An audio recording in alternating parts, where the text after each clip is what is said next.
ഇന്ന് നമ്മുടെ പാത്തുവിന്റെ പിറന്നാളായതുകൊണ്ട് ഞങ്ങൾ ഫോട്ടോഷൂട്ടിന് വേണ്ടി നേരെ പോയിട്ടുണ്ടായിരുന്നത് കോട്ടയ്ക്കാണ്. ഫോട്ടോഗ്രാഫർ മറ്റാരുമല്ല, അത് ഞാൻ തന്നെയാണ്. അവസാനം ഞങ്ങൾ നേരെ നമ്മുടെ കോട്ടയിലെത്തി. കോട്ടയിലാണല്ലോ നമ്മുടെ ഷൂട്ട്. ഞാൻ ഓരോ ഫ്രെയിം പറയും, അവൾ അവിടെ പോയി നിൽക്കും, ഞാൻ പറയുന്ന പോസ് ചെയ്യും, അതുപോലെ ചെയ്യും. സിമ്പിൾ. ഞങ്ങൾ ഫോട്ടോഷൂട്ടിനൊക്കെ വന്ന് കുറച്ച് ഫോട്ടോസൊക്കെ എടുത്തു. അപ്പോഴേക്കും ഫുള്ള് കണ്ടില്ലേ, മഴക്കാർ മൂടി വെളിച്ചം പോയി.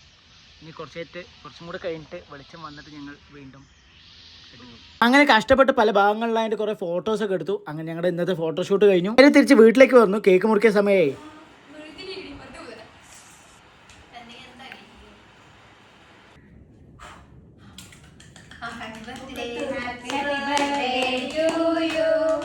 ഇപ്പൊ നിങ്ങൾക്ക് എന്നെ മനസ്സിലായിട്ടുണ്ടാവും, ഇതാണ് ഞങ്ങളുടെ പാത്തുവിന്റെ ക്യാരക്ടർ എന്ന്. അങ്ങനെ കേക്കൊക്കെ മുറിച്ച് കഴിഞ്ഞിട്ട് ഞാൻ നേരെ പോയത് ജേഴ്സി എടുക്കാനാണ്. നാളെ നമ്മുടെ പഞ്ചായത്തിലൊരു പരിപാടി ഉണ്ട്. ആടാങ്കോടുള്ള സിൻസ് 90s ഞാൻ ജേഴ്സി എടുക്കാനായി പോയിട്ടുണ്ടായിരുന്നത്. ഞാൻ നേരത്തെ കൂട്ടി ബുക്ക് ചെയ്ത് വെച്ചിട്ടുണ്ടായിരുന്നു. അതുകൊണ്ട് പോയി വാങ്ങേണ്ട താമസം എനിക്ക് ഉണ്ടായിരുന്നുള്ളൂ. നല്ല രീതിക്കുള്ള ജേഴ്സി കളക്ഷൻ തന്നെ ഇവിടെ ഉണ്ട്. അപ്പൊ നിങ്ങൾക്ക് വേണമെങ്കിൽ ഇവിടെ പോയാൽ മതി. ഇന്നത്തെ വീഡിയോ നിർത്തുന്നു. എന്ന് നിങ്ങളുടെ സ്വന്തം രാമൻ.